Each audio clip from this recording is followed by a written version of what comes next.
Babalikan mo kaibigan, maaasahan kailanman, di iyong malalapitan.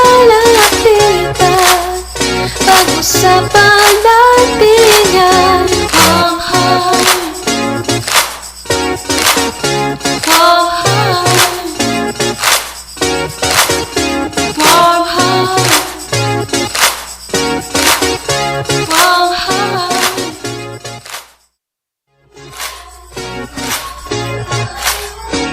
Okay, magandang araw po sa ating mga tagapakinig at tagapanood dito po sa Himpilang Radyo Pilipinas World Service. Narito na naman po ang ating palatuntunang nakasentro sa mental health awareness and education. Siyempre, kasama niyo pa rin po kami sa programa. Ito po si Bea Gaza de Guzman. At ako naman po si Steph Vicente. Yan, at kami po ay napapakinggan ninyo at napapanood live sa Facebook live streaming sa official Facebook page ng Radyo Pilipinas World Service at sa ating YouTube channel. Kami rin po ay napapakinggan sa online radio audio streaming gamit ang inyong mga Evox PBS receiver app. Kung wala pa po kayo nito at gusto nyo po kaming pakinggan sa inyong mga cellphones through online radio, pwede nyo pong i-download ang Evox PBS receiver app sa Google Play Store kung kayo po ay Android user at sa App Store naman po kung kayo ay iPhone user. At syempre, mas pinalakas, mas pinalawig pa ang nararating ng ating Radyo Pilipinas World Service. Napapakinggan na rin tayo ng ating mga overseas Filipino workers at seafarers sa pamamagitan ng ating shortwave radio. Sa pakikipagtulungan po ito ng ating ahensyang Presidential Broadcast Service at United States Agency for Global Media o mas kilala sa tawag na Voice of America. Meron tayong dalawang mga services. Ang English service po tuwing 10 a.m. hanggang 11:30 a.m. Mapapakinggan sa mga sumusunod na shortwave frequencies 12.020 MHz, 15.640 MHz at 17.665 MHz. Ang Filipino service naman po tuwing 1:30 a.m. hanggang 4:30 a.m. mapapakinggan sa 9.370 MHz, 9.925 MHz at 12.120 MHz. At no, Steph, ito kasi gusto rin pala ng ating sister station, ang Radyo Pilipinas or Radyo Magazine, no? Na i-replay ang ating program sa kanila. So ito naman po ay local. Ang Radyo Magazine mapapakinggan sa 1278 kHz at yung ating program na Warm Heart ay nire-replay naman po nila tuwing Sunday at 1 p.m. So yun, kung hindi nyo po nahabol dito sa Radyo Pilipinas World Service, pwede rin po sa Radyo Magazine 1278. Okay, so eto na, Steph, ang ating pag-uusapan ay, exciting to kasi ito bago to sa pandinig. Pwede mo bang ibahagi sa atin, Steph, at kung sino ang ating makakapanayam? Ayun, so pag-uusapan natin sa edisyong ito ng Warm Heart, ang Sound Healing Meditation. At upang magkaroon tayo ng isang malalim mga talakayan patungkol sa napili nating paksa sa araw na ito, ay makakasama natin si Miss Tonette Asprier, ang sound healer, Reiki teacher, at meditation and yoga teacher at V432 Wellness and Aruga Collective. Miss Tonette, welcome po sa Warm Heart. Pinakamagandang buhay po sa inyong lahat. Thank you so much for this wonderful honor at ma-share ang magandang practice ng sound healing sa inyong lahat. Yes. Maraming salamat po. Nako, may feedback ako. Okay na, yan. Alright, maraming salamat po, Ma'am Tonette, sa inyo pong oras at sa papaunlak sa amin, no? Excited kami matuto ni Steph, hindi lang kami, yung ating mga ka-warm heart din na interesado malaman kung ano tong sound healing. So, Ma'am Tonette, ang una naming katanungan, pwede niyo po bang ipaliwanag sa amin kung ano po itong sound healing meditation na tinatawag? So, sound healing po ay practice kung saan ang ginagamit natin ang mga tunog. Ang tunog na minsan nagiging musika na, no? So lahat ng music ay tunog, ngunit lahat ng tunog ay hindi musika naman. So the sound, ito po ang magbibigay ng anchor. Malapit po siya sa brain. Oras na may narinig kayo, automatic na po siyang may program na dadali. No? Salita man lang, no? Those are also sounds. No? So nung unang panahon pa lang po, alam na nilang magulo na ang utak natin. No? So, Okay. dahil ancient na, luma na po itong practice natin. So science also proves na the moment na gumising po tayo hanggang matulog tayo, ang iniisip po ng brain, ang kanyang tinatakal na thoughts ay 60 to 70,000 thoughts a day po. Kapag ito'y kinompute nyo po, ito'y parang 1 second per thought per second. So, bawat segundo, nag-iniisip ka, anong kakainin ko, maglalaba ba ako, magpaplansya ba? Ang dami mo nang iniisip. The moment you wake up, hindi mo pa tinitingnan yung sarili mo. Kamusta yung katawan ko? Kamusta yung utak ko? O kamusta ba sa ba ng tulog ko? No? So, yung sound healing, bibigyan ka lang niya ng tono ng sound. Kung saan maaalala mo kung papaano maging kalma. Maaalala mo kung papaano itong 60 to 70,000 thoughts ay maging saan, kung saan ang importante. Kadalasan po kasi ang iniisip natin ay ang nakaraan o kaya ang mangyayari sa mamaya. Yung sound healing, dinodraw ka niya kung saan pinaka-importante ang buhay, which is ngayon. No? Ngunit hindi ko naman po sinasabi na kapag nag-sound healing ka, wala nang problema ang mangyayari. Yung sound healing is a practice lang po para mag-ground ka sa present moment. Minsan po kasi ang overwhelming ng emotions ng nakaraan, ang dami mong pinagdaanan, no? Pero pag gin-ground mo yung sarili mo, napagdaanan ko na yun, nandito na pala ako. It's a good reminder, no? So it anchors you to where life is truly important, which is the present moment. Kasi you cannot escape sound po. Pag may kinalembang kung ganun, ay, ano yun? Di ba? Mapupunta ka. Kahit anong kanta pa yun. So, having that said, no, sound is a practice for us to be present. Ngayon, marami pong tunog na kapag narinig ka, ang nangyayari po kasi kapag ikaw ay nakikinig ng sound, yung brain waves mo po ay medyo bumabagal. Nagpupunta siya dun sa focus kung saan niya naririnig. So, ang ginagawa ng sound healing, katulad ng katutubo natin sa kalinga, no? May dadating po doon na dato bago pa sumikat ang araw.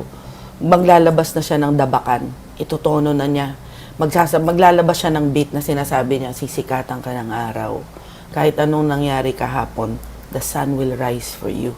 So, tinutono na niya sarili natin. So, yung sound healing is the practice ng pagtono, pagbalik kung saan tayo. Para, pag nandun tayo sa challenging situation, meron tayong anchor ba na present ka. Again, pag ikaw ay tense, ganyan ang utak mo, minsan, napaka-rigid ba po niya, hindi pwede yan, nagkamali. Minsan, pabalik-balik pa tayo sa dati. Pero pag ikaw ay kalma, minsan, sinasabi pa natin, uy, nagkamali. Uy, nagkamali siya. O, anong pwedeng gawin? Lumuluwag po tayong lahat. So, sound healing is the practice of using sound and vibrations or even music to allow us to ground ourselves in the present moment. Okay? Ibinabalik lang niya tayo sa true nature natin ng kalma, ng pagmamahal, ng katalinuhan. Kasi ang dami po natin neurons sa brain na kapag pinagbigyan natin ng pagkakataon, marireceive niya yung kailangan nating ma-receive. No? So, ang haba ng sagot ko, no? So, umagang-umaga napakadaldal. So, marami pong klase ng sound healing, katutubo. Meron po tayong ibang cultures po, iba't ibang modalities ang ginagamit natin. Basta importante, yung intention na dinadala. May mga kanta po kasi na, hindi ko naman naiintindihan, bakit parang ang saya ko pag naririnig ko? O kaya, ba't ako umiiyak? Hindi ko naman naiintindihan yung music na kinakanta. So, it's the intention that you bring when you play the music or when you play the sound. Yun po yung nagiging healing. Okay. No? So, ang haba ng sagot. Yan lang po. Ito naman po, Miss Tonette, paano po ba nakakatulong ang mga tunog o sound sa pangasiwa sa stress and anxiety? So, yun na nga din ang sinabi ko, no? Siya ang pinaka-anchor mo. Kasi ang brain mo, the moment you wake up, kung ano-ano na po niyang inaatupag. Pero pag kinalembot ko to, uy, nandito ako. Uy, teka. Ang sabi ko, huminga lang. Ganun.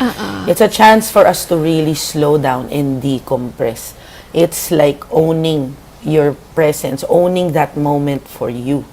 Pagka ikaw, hindi ka trap dun sa routine, kailangan ko itong tapusin. The moment we wake up to the time we sleep, gusto mo nang tapusin yung araw. Gusto mo nang i-check. So, ang ginagawa ng sound, it anchors you to the present moment. Sakyan mo muna, huwag ka magmadali. Okay. Kumbaga, i-enjoy mo yung present moment. Minsan, doon ka nag-unfold. Once you slow down, doon ka may realization, doon ka may awareness, ano yung kailangan kong baguhin, no? If you're trapped in the rat race of the routine in life, you have to slow down. Kasi kung gusto mong magbago yung buhay mo, na pare-pareho lang ginagawa mo, hindi po yun magbabago. So, you have to slow down and check where parts of your life ang kailangan mong baguhin. Dahil lahat yun ay kagagawan natin. Lahat yun ay meron tayong responsibility. Okay. No? So, yes, once you slow down, you begin to own your life just a little bit more. No, you own your power just a little bit more. You get to decide with ease and grace. Hindi ka trap na kung ano man yung judgment ng dapat. Medyo pag nagsuslow down ka, may inward awareness ka. Okay. Yun ang ginagawa ng sound. It slows you down and lets you appreciate. No? So, pag tayo ay gising, ang utak po natin ay nasa beta. Ganyan po yung vibration. Okay. Medyo rigid. Ngayon, pag nakarinig ka ng sound at tinatransfer mo yung thought mo, hindi doon sa napakadami mong list, binibigyan mo lang siya ng isang focus lang. Let's say, the sound lang. Babagal siya ng konti. Your brain will reach a state called alpha, wherein, uy, parang nandito ako. Parang ka nakikinig sa kanta na, uy, 6 minutes na pala yun, no? O kaya nagtatrabaho ka, uy, 4 na oras na pala ako nagtatrabaho. So, you are in the zone wherein your brain is sending healthy chemicals na po sa katawan nyo. No? The stress will down-regulate your genes. Ngayon po, magdadigress lang ako, kahit gaano ka po ka-healthy, kapag po ikaw ay exposed, let's say, 8 hours ang work mo, tapos asar na asar ka dyan sa kung ano man ang mga situation sa'yo, no living organism on this earth can hold prolonged stress. Siguradong may magkakasakit sa'yo. Titigas yung dito mo.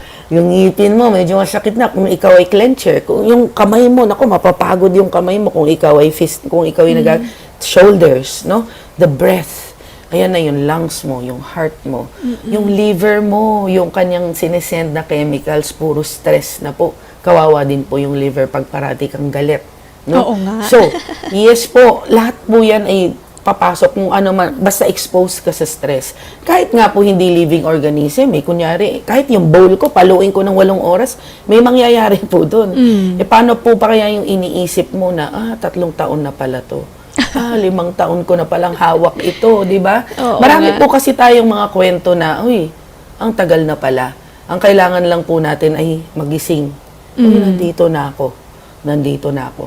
So, pag nag-slow down ka, tinatramp po niya, yung limbic brain nyo po will activate at will send healthy chemicals. Hindi po na ituro kasi sa atin yan. Ang tinuro sa atin pag may problema o kaya pag may sitwasyon na hindi maganda, labanan mo yan, ha?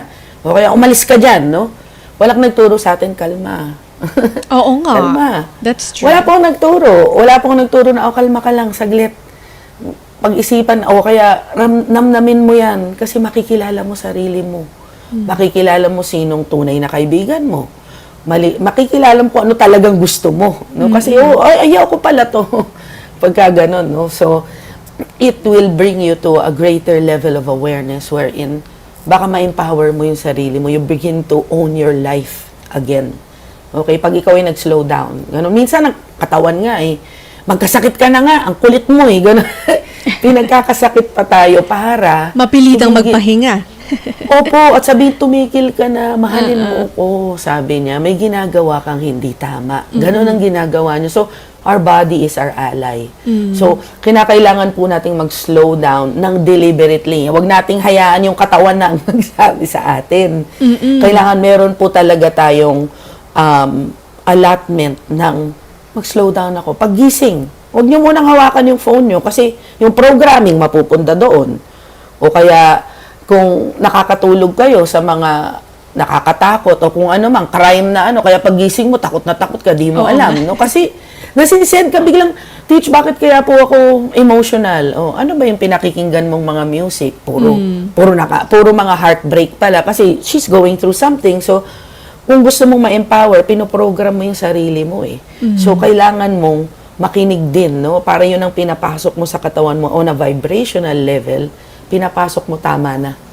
Thoughts mo, isip mo, pinakikinggan mo, para kay ikaw mag-align. Kasi disaligned ka na nga eh, no? So, yun pa rin ang i-input mo. So, ang ginagawa ng sound healing, ini-slow down niya.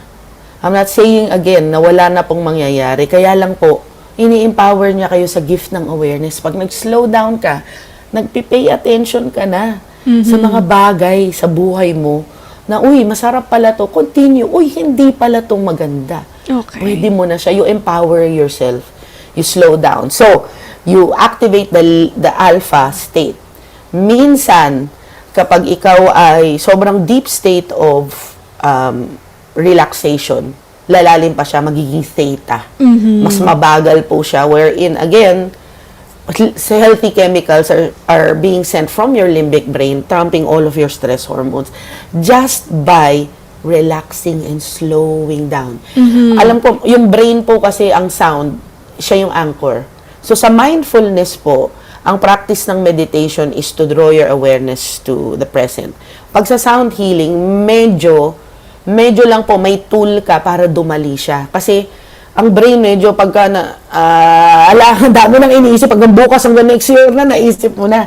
Pero pag may kumalembang sa'yo, hihinto siya. Okay? So meron ka ngayong tool to slow it down, to anchor you. Oy, dito ko. Piliin mo siya. It's a choice for you to slow down.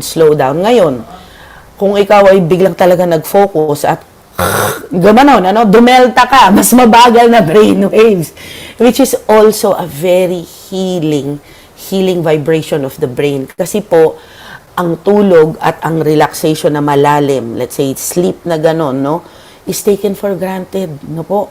Tayo ay natutulog dahil kailangan lang nating matulog.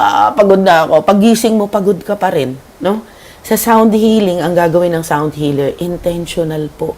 Let go of your list. Okay. Alagaan mo yung katawan mo. Pay attention to which part of your body needs to soften. Kakalembangin niya yun, relax ka. It's like you're holding on to a fist. Pag nag-sound healing ka, bigla ka nakahinga at lumuwag. Ganun po yung pakiramdam ng anchor ng sound. So, kaya siya helpful, pinapabagal niya yung brainwaves natin to the present moment. Tas minsan, ini-enjoy pa natin yung relaxation hanggang sa parang medyo makatulog ka, half awake, half asleep, na parang nananaginip. It's very, very healing for our bodies to reach that brainwave state po. Ma'am So, Tonette, itanong lang po namin kasi you mentioned yung sound healing meditation. Nabanggit niyo po kanina na meron din po mga ginagawa yung katutubo na pagpapatunog. So, ibig sabihin po may iba't ibang pamamaraan ng sound healing meditation. Ano-ano po ba ito kung meron? Madami po. So, sound healing is the practice. Meditation is another practice that we bring into sound healing so that you can have a more inward awareness. So, yung mga katutubo po natin, ang pinapractice nila ay sound healing mismo. Okay?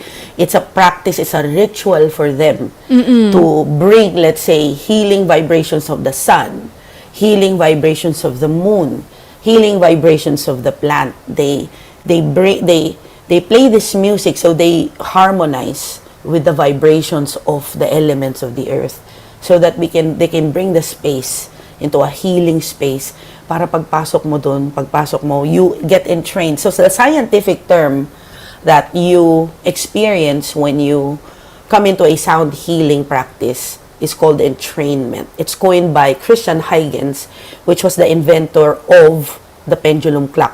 So, noong 1666 po, naglalaro siya ng pendulum, tapos may sakit pa siya nito. Both pendulum, he started different forces at different times. After a few seconds, nagsisync na po sila. Only vibrations can do that. So, in-experiment siya sa napakadaming pendulum. Pinag-start niya ng iba. You can watch this in YouTube, no? Makikita mo to mga practice on vibration. So, pag the entrainment, ang pinaka definition niya, if you are a living organism that's close to an organism that has a constant vibration, ay masisync ka doon kahit ano pa. So, ang ginagawa ng mga katutubo natin, binavibrate na nila sa space through sound. Naku, we are all vibrations in the basic level and sound is powerful. Hello, sabihin mo nga sa bata, huwag kang tatakbo, baka ka madapa. Yun, tatakbo, madadapa. Lahat yun. Nabuworry We tuloy. get lost in translation. No? So, ang ginagawa ng sound healing, binabalik ka niya. Ang gusto niya, ikaw ay mag-enjoy. Ikaw ay maglaro. Gusto ko makita ka pag naglalaro. You know, we get lost in the translation. So, yung sound healing ng katutubo natin, they play the gongs with the intention of bringing the space. Let's say, connecting to the sun, which is the energies of a new day. The vitamins that it brings, the energies that it brings to the soil, the photosynthesis, lahat yon kinoconnect nila through playing the gongs, no? So, yung ngayon, coming to where we are now, 20th century, wherein we synthesize the ancient practice to the modern na alam na natin. Actually, meditation is also an ancient practice. Ngayon lang, pinagsasanib na natin sila dahil talagang napakagulo na po ng utak, no? Napaka-genius na po natin, evolved na po tayo ng evolved. Evolved na po tayo ng evolved. So, pinagsasama natin ang practice ng meditation, which is just being aware, having focus on the breath or the questions in life, and then you anchor onto the sound. Okay. Sound, again, it brings you less sensory stimuli. Kasi pag ikaw ay nakaupo at nagme-meditate, ang dami pa rin na nag-ruminate na kung ano-ano mang sounds and ano. Pero pag may sound ka, may anchor ka na pwede mong tool. Okay? Just to really give you the definition of what meditation and sound healing is. Kasi yung pinapractice ng katutubo natin, talaga pong sound healing yun. Opo, yung pinapractice na natin ngayon, yung mga sound healers in the modern times, they put in meditation para meron kang guide. Oo. Okay? Ma'am Tonet, ito, yes. kasi sabi nyo yung mga katutubo, meron silang instrument. So, mai-segue ko na rin. Yung mga gongs na sinasabi ninyo. Tapos kanina Apa. meron kayong pinatutunog. So, Yes. curious po kami ni Steph kung ano po yung iba't ibang mga instrumento sa sound healing meditation. So, sa sound healing po, iba't ibang kultura, iba't ibang instrumento ang ginagamit sa ating mga katutubo. Siyempre, accustomed sa mga Balinese instruments din po, no? Yung mga katutubo Balinese. natin, meron tayong gangsa, meron Opo. tayong mga agong, mga ganun po ang ginagamit, kulintang, no? Yan po yung mga ginagamit natin. In the modern times, we do have some Himalayan singing bowls. Ngayon, bakit siya ang pinaka-popular? Because ang West po, kapag sila ang nag-disseminate ng information, napaka-galing. Ang bilis niyang ma-disseminate, no? So, magaling silang mag-discover. Magaling silang mag-discover ng things. So, when they found out that these instruments kasi po ang practice ng katutubo natin, you have to get into some rituals. You have to be a shaman or a babaylan in order for you to play the sacred music, which is healing. In some cultures, all you need to do is have the intention and play the bowls, and it's accepted. Kaya po ito yung pinakamadali na ma-access. Lalo na ngayon, makikita mo halos lahat naka-Himalayan singing bowls po, or some of the modern gongs that you see, no, the flat gongs that you see that are healing gongs as well, no. Meron ding mga modern bowls that are called crystal bowls, no. Mas mga bagong instrumento po. Again, it doesn't matter what instrument you play, what's important, yung intention po na dala nung sound na piniplay ninyo. Yun po yung pinaka-powerful doon. It doesn't matter even, sometimes you want to be technical, yung mga frequency. Pero iba-iba din po kasi ang make ng katawan. Okay. It's not one size fits all. Wala pong ganun. So, it's really it's really bringing the intention into the space para doon ka magtono. Kasi ang intention ng healer is to bring you to peace. Alam na natin yun eh. Alam na natin, true nature natin ang peace, ang pagmamahal. True nature natin ang kalma. Ngayon, pag ni-remind kayo ng sound healer, just to breathe. Just to relax. again, naalala mo yung sarili mo. You reconnect back with yourself. So, it doesn't matter what instrument it is. It's the intention that the player or the sound healer gives what's important. Yun po. Kahit ano pa. Kahit palakpak lang po yan. Kahit voice po yan. Ha? I-kanta nyo lang po o i-chant nyo lang po. Naku, napaka-powerful po ng chants, no? Pag nag-chant ka lang po, it's very again, voice sound, dinadala mo na agad sa space. Napaka-powerful, no? Dinala mo na sigurado ng may pagkakataong makamit ng vibration na yon, no? So, yun po. Mr. Net, ano-ano po yung mga factor na nagdedetermine kung gaano ka-epektibo ang sound healing? Meron po bang yung mga factors tulad ng volume, length of session, frequency of session, consistency, at iba pa po? Yes. So, the practice of sound healing, lahat po tayo vibrations in the basic level at sinabi ko nga 60 to 70,000 thoughts ang iniisip. So, yes po, the moment you wake up, nawawala ka na sa tono agad. Babangon pa ba ako? May mga ganun pang araw eh. Ano ba ito? May mga ganun po siya. So, the frequency is always. Dahil tayo po ay nakaprogram sa stress. Gusto po natin may magawa. Gusto natin may ma-achieve. Gusto natin may matapos. Gusto natin parating may ma-accomplish. No? The practice of sound healing is slowing down and just owning your moment, no? Pwede kang mag-sound healing habang nagtatrabaho, intentional yung pag-work. Hindi mo lang siya basta tinatapos. Ini-enjoy mo siya, sinisavor mo yung work, no? So, as much as you can, tumono ka na. Kasi meron tayong mga ginagawa lang natin basta, pero yung utak natin, andun na gusto ko nang matulog, wala. So, sound healing aligns you wherever you may be. It's not just, it's like meditation. Hindi lang siya nakaupo, sitting down, na nakahumihinga. Meditation can be walking. Meditation can be, planting or tending to your garden, no? Ganun po, magiging mindful ka, yung sound healing. So, yung pinaka sound healing na pinapractice ngayon, relaxation, yung sa ating mga Pinoy, no? It's through experience. Would you believe 10 taon na namin ginagawa itong sound healing? Grabe, no? Dati akala mo kulto lang, pero yung pala magulo. Ngayon, very, very widespread, very welcome na siya, very acceptable. Ang dami ng klase ng sound healing. Yes, kasi kailangan po ng tao, Ma'am Tonet. Ang dami pong pinagdaanan. Dumaan na rin po yung pandemya. So, I think talagang naghahanap ang mga tao ng pamamaraan kung paano nila ma-relieve ang kanilang sarili sa kung ano-ano mga karanasan at nararamdaman nila. Speaking of, kanina po nabanggit nyo na lahat ng paano nyo ba sinabi yun? Or hindi lahat ng tunog ay musika, pero lahat ng musika ay tunog. So,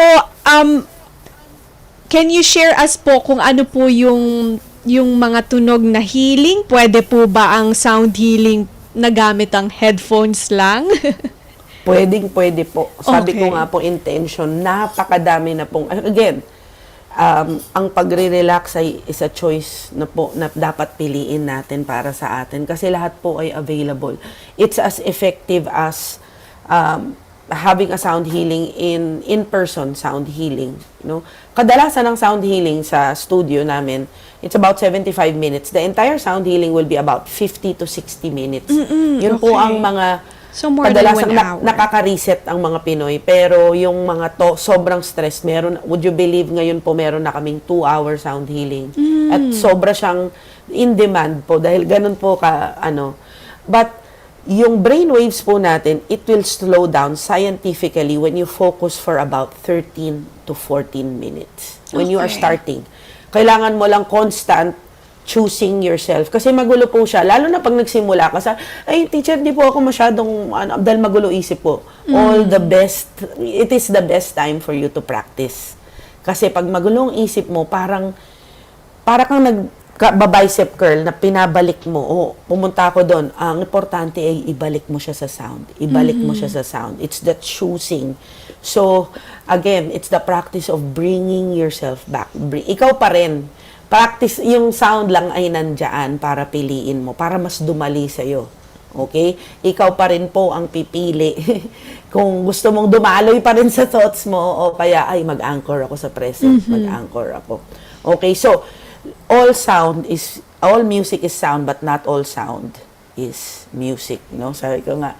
So, minsan yung mga tunog po ay noise na. Minsan, ang tunog ay hindi na healing, even their words, no? So, sobrang dami ng emotion, nakakasakit na. Ba't ang sakit mo magsalita? Paano nakakasakit yung salita? Bakit ka nasasaktan sa salita ako? Words yun, di ba? Vibration po yun. So, minsan may mga tunog. Lalo na yung pinakikinggan natin. Gusto mong mag-uplift ng energy mo, pero ang pinakikinggan mo, puro love songs, puro mga, di ba? Even the key, yung mga master composers, alam na nila paano ko palulungkitin to. I use a minor key in my songs, no? So, pag ikaw gusto mo mag-uplift, lahat ng marcha ay nasa major chords. Christmas song ay major chords po. So, major pong tunog, they uplift you, no? So, tayo po ay vibrations in the basic level. Alam mo to, hindi. Maapektuhan ka na vibration. So, alamin mo na. Bakit ako malungkot? Yung playlist ko pala, pag nagda-drive ako, pag nakikinig, hello, sa jeepney. Ang mga tunog doon, puro pighati, lalo na paglinggo. Paggising mo pa lang sa umaga, classic na pighati, nagtatrabaho ka, tapos yun ang pinoprogram mo, heartbreak, mga pag-choose, pag-iwan, pag ganyan, no? So, naku po, yun na po ang pinapasok sa programming, the choices, the lenses that you see, doon na po, it all starts in a vibrational level. So, if you want to change your life, magsimula ka sa pinapasok mong programming, the music that you listen to, the programs that you watch, yung ini-scroll mo, kung nakaka-stress na siya, tanggalin mo na siya sa feed mo, kasi most of the time we're here. We're here scrolling. So kung gusto mo na maganda na rin if you're not happy with what's happening in your life, guess what? Responsible ka po doon. So may magagawa ka pa. Yun yung pinaka-empowering doon. Meron kang magagawa, and sound healing can also give you time to slow down and just have a non-judgmental perception or non-attached perception na, uy, nandito ako. Medyo, malungkot. Uy, hindi pala ako masyadong maayos maghawak ng finances kasi marami akong kailangang isettle. Di ba? Meron kang ganon. The awareness brings you what you need to maybe improve, no? Kasi hindi mo malalaman kung anong aayusin mo kung hindi ka magsuslow down. Kung hindi ka magkakasakit pa nga, di mo alam kung anong aayusin mo sa sarili mo. So the sound can slow you down. Can bring awareness na, oy, ito pala ang kailangan ko. Tapos the sound can also aid you sa mga journeys mo. Kung kailangan mo ng mag-move ng energies, you use minor sound healing to move your energies around, all the emotions to move. If you want to empower, use major chord sound healing, no? Marami na po yan. You just check, sound healing for happiness, sound healing for letting go. Naku, napakadami na po. Millions na po actually ang mga sound healing. So, really, ignorance is a choice that you're going to make. Lahat po ay available na sa atin at napakadali. Libre o may bayad, available po siya. Ikaw na lang po ang magbibigay ng value. Talaga. Yes. Ayun. Mr. Ned, gusto pa man naming pahabain ang ating discussion but we're running out of material time. Ano na lamang po ang inyong mensahe para sa ating mga tagapakinig, partikular na patungkol po dito sa sound healing meditation? Again, maraming salamat. Napakadaldal ko po talaga. But again, we can talk for hours and hours of sound healing. It's such an empowering practice that made us sane. Actually, yung pandemic po talaga yung pinaka nagbigay sa amin ng umph to bring this out to people. Kasi nung pre-pandemic, uma-attend lang po talaga yung mga tao sa amin, yung people na naniniwala. Nung pandemic, kinakalembang ko lang yung bowl ko, uy, nare-relax ako. Tapos sabi ko, uy, paano yung mga taong walang ganito? So, nagpakapal kami ng mukha to bring it online, and it was an overwhelming response from the people na, uy, may ganito pala, meron pala. So, ito po ang available sa atin, no? Meron po tayong mga practices that can validate na pwede po palang maging masaya. Pwede po palang maging kalmado. Pwede po pala tayong mag-enjoy habang nabubuhay, no? Ito po yung mga practices ng mindfulness which sound healing falls under. Again, it's not one size fits all, no? Ang dami na rin pong sound healing, marami na rin pong modalities. Kailangan nyo na lang pong itono yung sarili nyo kung saan. If you haven't experienced it, highly recommend you come into YouTube. Marami na rin po, 5-minute sound healing, 3 minutes, even we have over 100 videos of sound healing in our YouTube channel. Kung gusto, may 3 minutes doon, may 2 minutes, 1 minute. Tapos kung gusto nyo pong 8 hours, marami din pong ganun. So, ito po yung magbabalanse sa atin. Ito yung pagkakataon para maalala natin yung true nature natin na, uy, mabait pala ako. Uy, masaya pala ako. Kaya, uy, magaling pala ako. Uy, creative pala ako. It's an opportunity for us to remember who we are and come back to our true nature of divine energy. Yun po yung ginagawa ng practice ng mindfulness, ng yoga, ng sound healing, no? Binabalik na there is happiness and there's goodness in life. Kailangan lang po nating hanapin siya. Okay. Yes. Yes. Maraming salamat po, Ma'am Tonette. Nako, ang dami pa sana namin nakita namin din yung mga specialization nyo. Reiki teacher din po kayo. So maybe perhaps we can have a second invite or anytime po na free kayo, baka pwede namin kayo imbitahin para pag-usapan po itong iba. Marami po kaming natutunan ni Steph at ng ating mga tagapakinig. Maraming salamat po sa inyong oras at mabuhay po kayo, Ma'am Tonette. You're so welcome. Pinakamagandang buhay po sa lahat. Salamat Thank you. po. Thank you so much. Yan po si Ma'am Tonette, Teacher Tonette kung tawagin. Teacher Tonette Asper, isang sound healer, Reiki teacher, meditation and yoga teacher at affiliated po siya sa V432 Wellness at Aruga Collective. Natutunan natin yung sound healing meditation sa kanya. Naku, eto no, marami tayong ipo-play pa pala dito no. Oo. So, yes, kasi meron po tayong special segment for our upcoming celebration ng Valentine's Day. So, we took this opportunity po na maibahagi ang isang kwento ng long-distance relationship at kung paano po nila ito na-overcome. So, sige, ito po ay isang interview with Miss Maika Frenila at ang kanya pong boyfriend na isang Dutch, yon. Sa the Netherlands ba siya, Steph? Yes. Na foreign national, no? So, since Radyo Pilipinas World Service tayo, ay ipinagmamalaki po namin na ibahagi sa inyo itong ating long-distance relationship story. Our first question will be, when and how did you meet? So, Miss Maika and Sir Ryan, kailan at paano po kayo nagkakilala? It was way back 2021, like around third quarter of that year, when I was like randomly, like I am using this dating app. Okay. Yeah. Then all of a sudden, like I saw his profile picture, and I was like, should I swipe it left or right? Because that time he has only a few photos there, so I was like, but I decided like, no, I will swipe him right. Yeah. So I don't know if I don't know if he will going to actually message me back, because we have to wait. So after quite some, like, I don't know, I cannot remember exactly if it took a while or it's just like someday that he respond, and then that's where everything continue. Okay. How about on your perspective, Sir Ryan? How was it like knowing Miss Maika on the dating app? Yeah, she was friendly towards me and also curious about my life. So, and I was also very curious about her life. Yeah, one photo really stood out from the rest. Yeah, I always say it was a white dress, but it's not a white dress. That can Micah explain way better.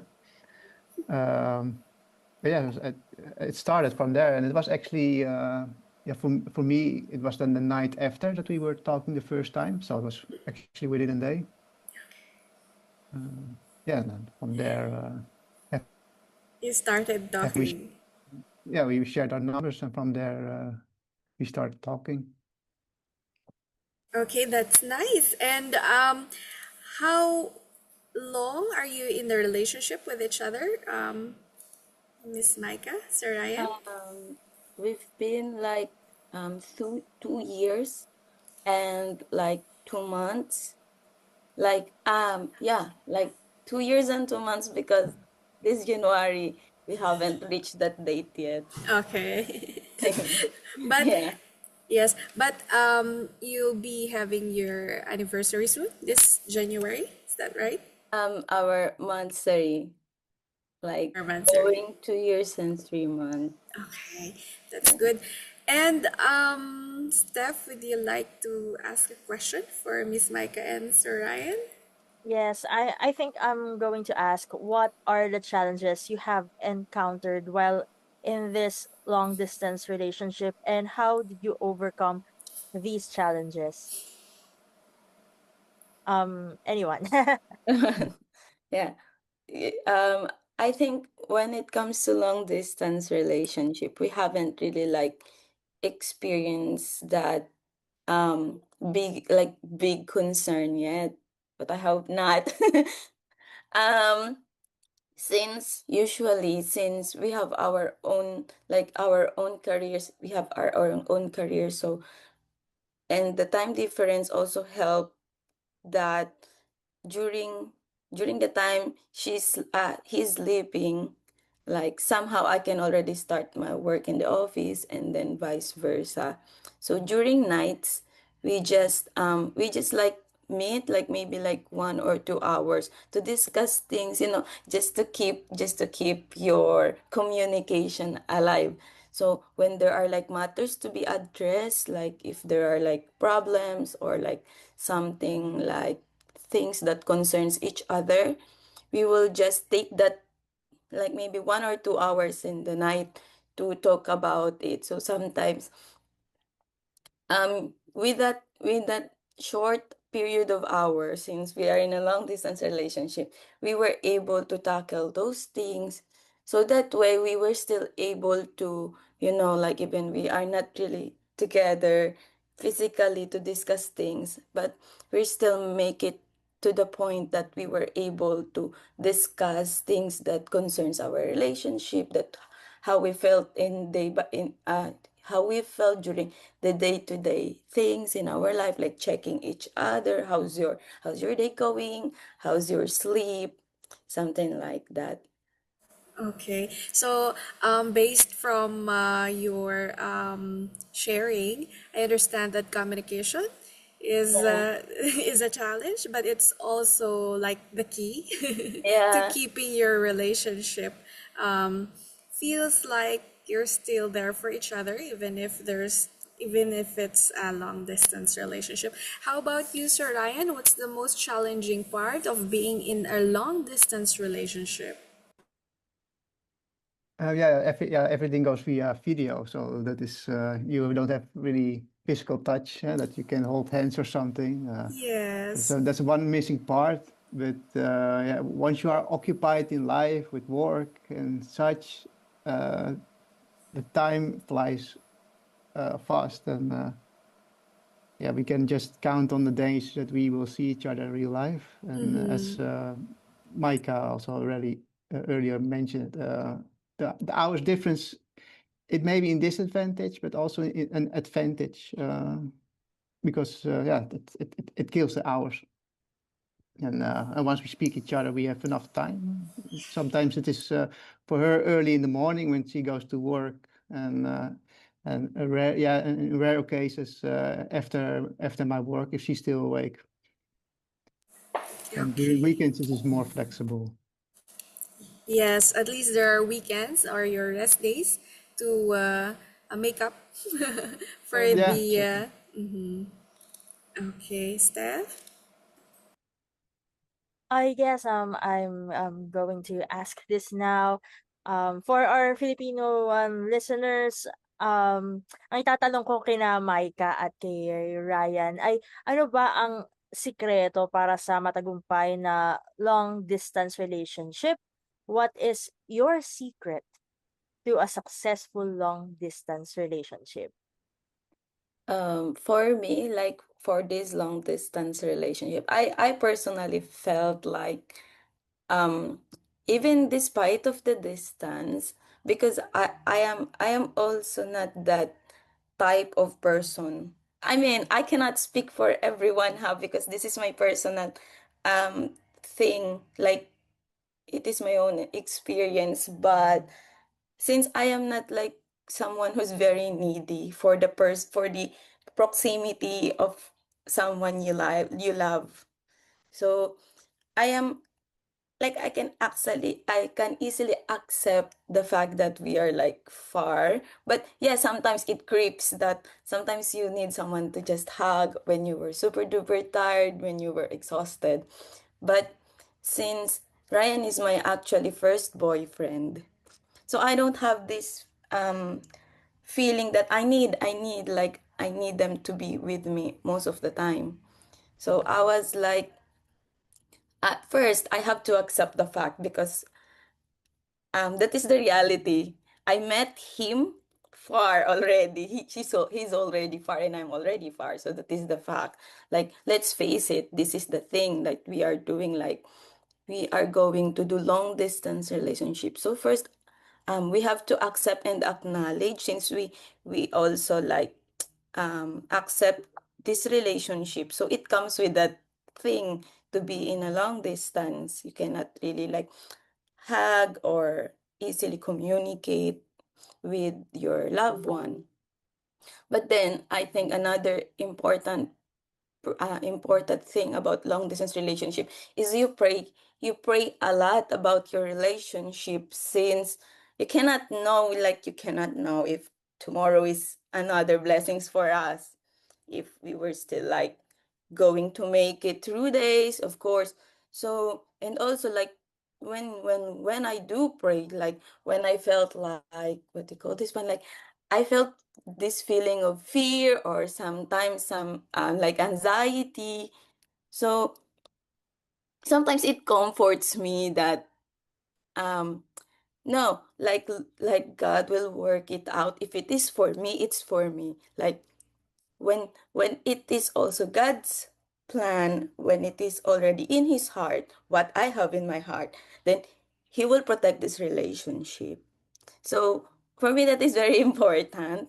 And then another one is that the key to a lasting long distance relationship is, I think, humility. Like sometimes it's hard to communicate, to be honest. Like I cannot really like express myself through just chat sometimes. Like if I felt bad, if I am mad, if I am really like happy, not unless we were doing the video call. But sometimes the circumstances with the work, with the time, it won't allow. So there is really a big possibility that sometimes we misinterpret the communication.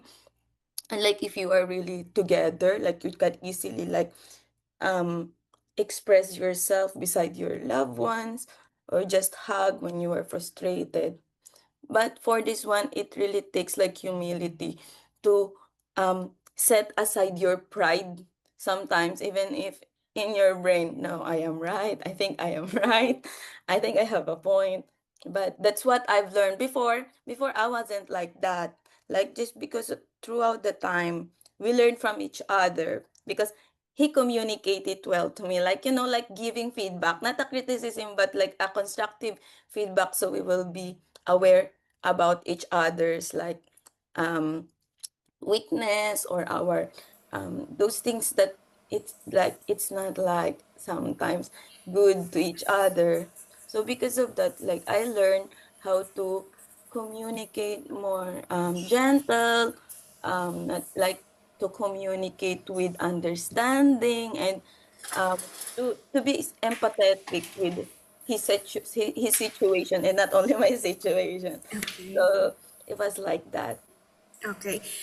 You mentioned earlier that humility is very important. And I would like, if you don't mind me asking, do you have fights and how do you manage your fights? Oh yeah. I mean, I think relationship is not relationship if you won't agree, because at the very beginning we are both different personality. Yes. We grow in a different background. Definitely, we grow in different cultures. So, there are beliefs that sometimes I take too personally, and then Okay. I insist it. But for him, because his culture is like more broad when it comes to looking on those things. So sometimes I cannot understand, because I only knew this thing, so I insisted, because if you don't know something, you believe that that's the only acceptable thing. Okay. That's the only acceptable fact. So that's why communication is really like important, and at the same time you were ready to listen and to be in their shoes, and to understand that um it is not always you, like it is not always your point of view, like I have to see their point of view as well.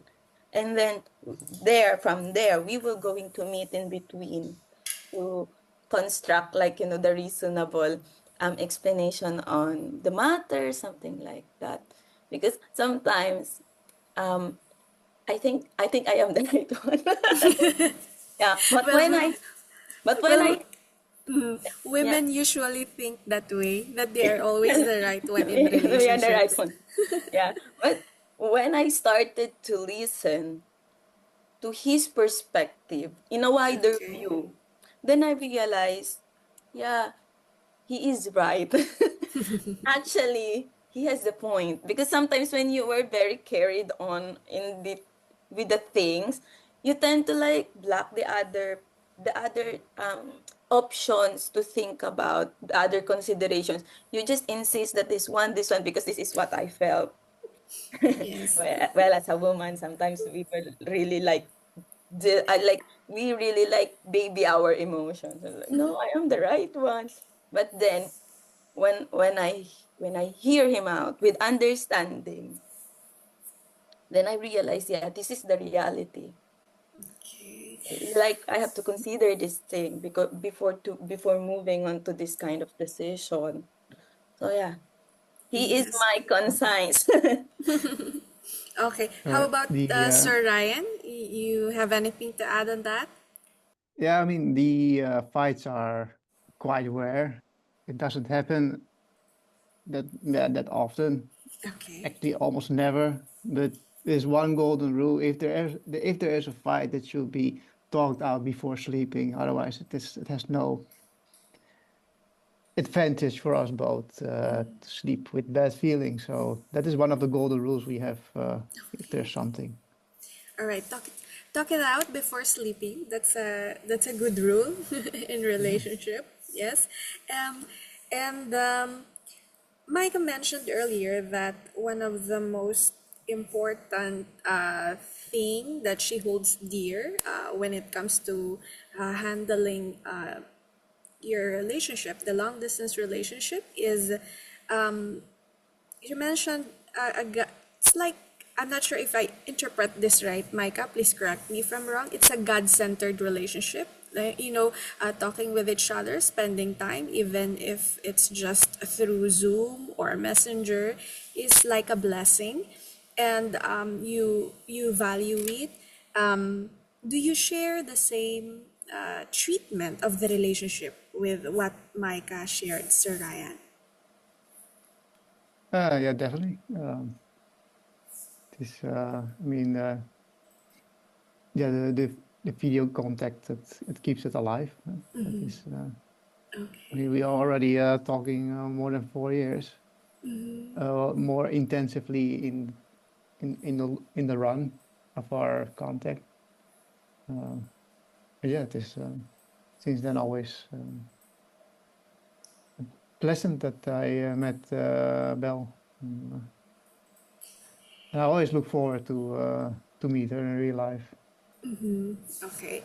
And Sir Ryan, Micah said she learns a lot from you, especially when you give her different perspectives on things. How about you? Do you learn from her? What are the things that you learn from her, especially with your relationship? Yeah, we are in our culture, we are quite sober. So we only get feedback, but not much compliments in life, and we are always direct. And I do think that is very counter positive when it comes to the Philippines. So when I also came to the Philippines, I also adjust that way that I won't be direct to people. But it is not a bad thing, and that could be a bad thing for the Filipinos and the Filipinas.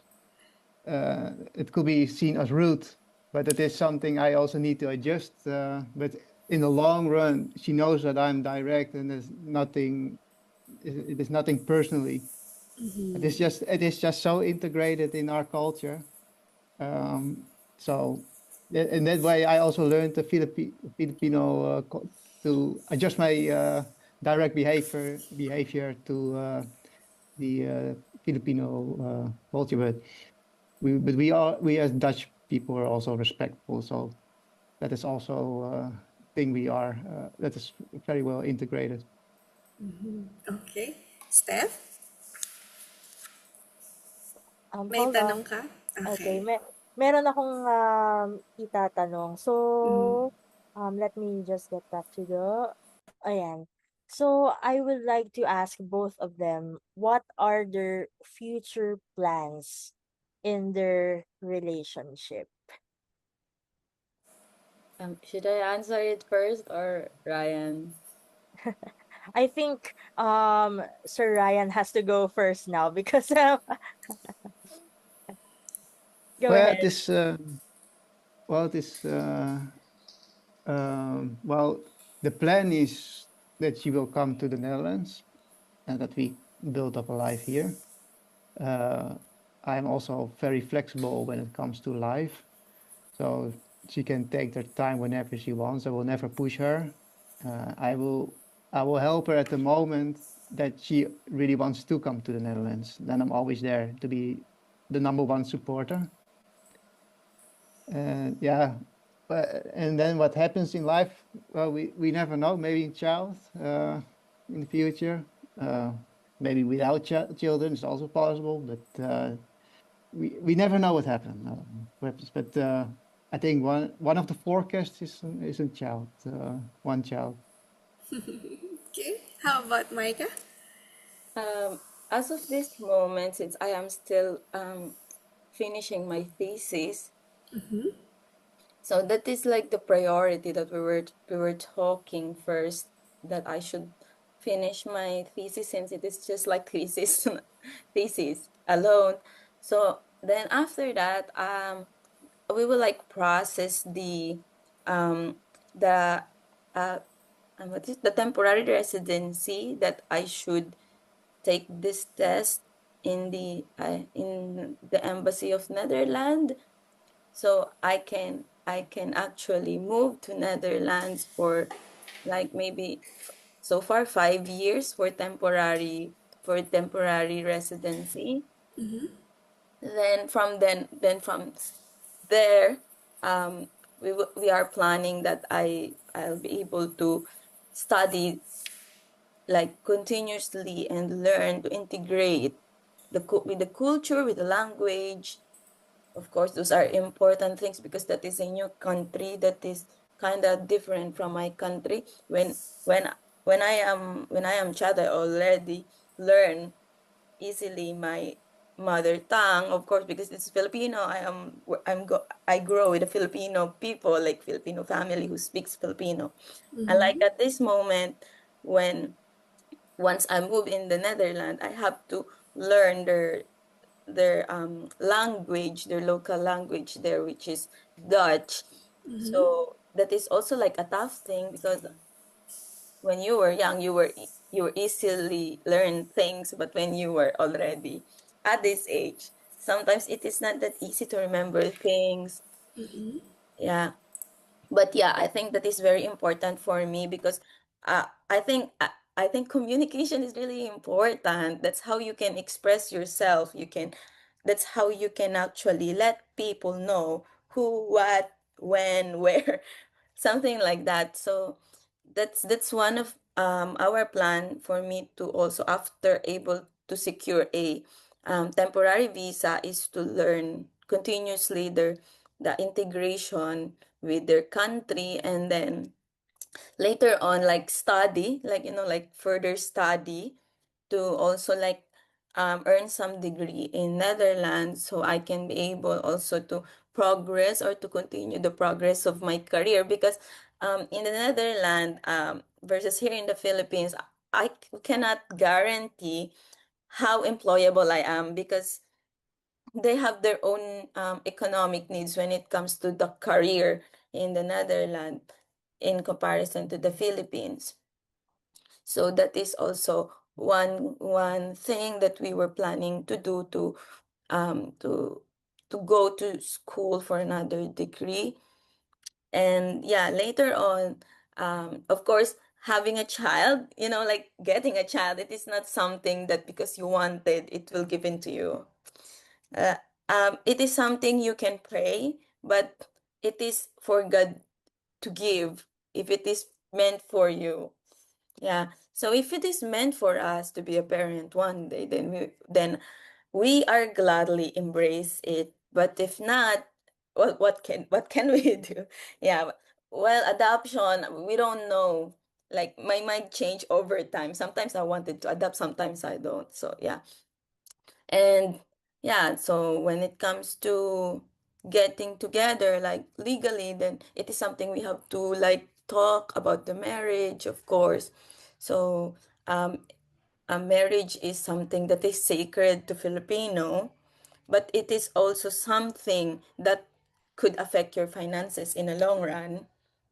So in both parties, like for me and for Ryan, um, I always told him that marriage for me is important, but I don't want also to put him in a situation that he is not ready for it, because it will be unfair in his side, of course. And I know he is also protecting my interest, because of course, like marriage is not a joke. Yeah. So if it comes, it will comes. Like we don't need to like force things, because like if it is for you, it is for you no matter what. So that is our plan for the meantime, at least those things, like going to Netherlands, like to close the distance. Yes. Because like um right now, of course, we thought we can endure the separation, but how long? I mean, we wanted a stable relationship, like stable in a way that we were together, that we can really like be with each other day by day, share everything at very moment, because it is not really possible when you are in a long distance relationship. So that is our future plan, at least those are.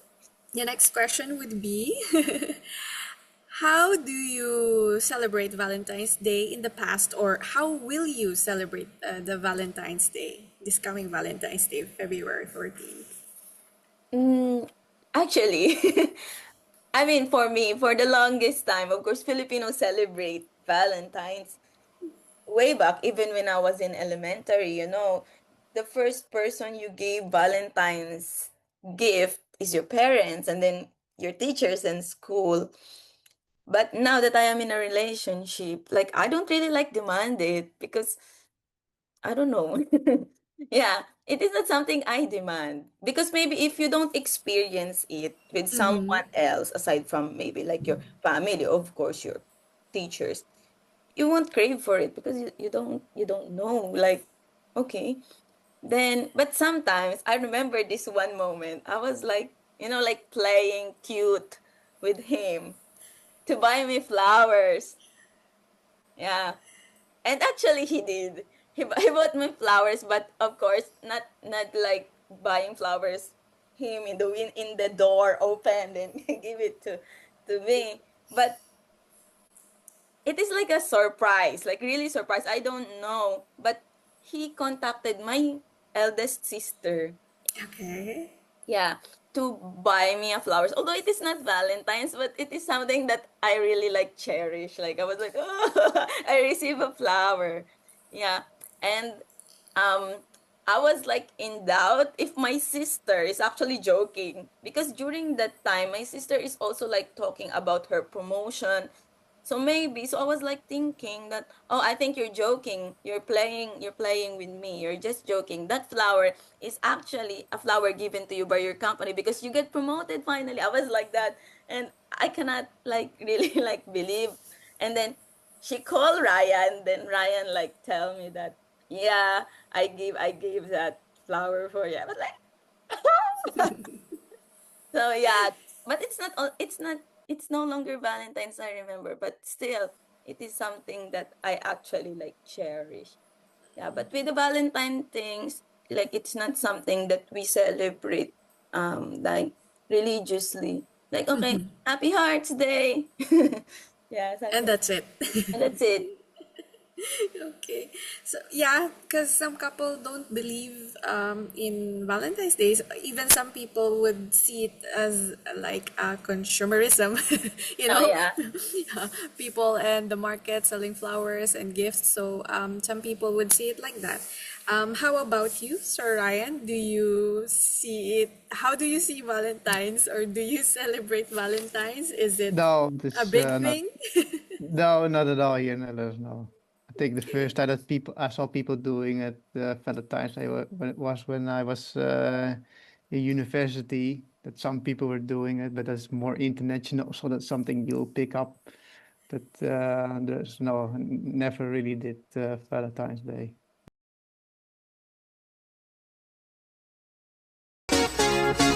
Okay, no, napakinggan ninyo. Natuwa ba kayo sa aming episode for, ito ay pre-Valentine's Day, Yes. no? Na episode ng ating Warm Heart tungkol sa long-distance relationship at kung paano po nila na-overcome ang kanilang mga hamon dito po sa relationship na ito, no? Yan po ay handog ng Radyo Pilipinas World Service. Nako, talagang nag-extend na tayo, pero bago tayo magpaalam, syempre maraming salamat sa ating mga nakatuwang sa technical side kay Ma'am Susan Aison at syempre sa ating co-producer na kanina rin ay ating master control kay Sir Leo Magpayo at kay Hiro Lucelo sa atin pong Wirecast. Yes. Okay, so maraming salamat po sa pakikinig at panonood dito po sa Palatuntunang Warm Heart. Hanggang sa muli po, ito po si Bea Gaza de Guzman. At ako naman po si Steph Vicente at ito ang Warm Heart! Warm heart, warm heart, warm heart,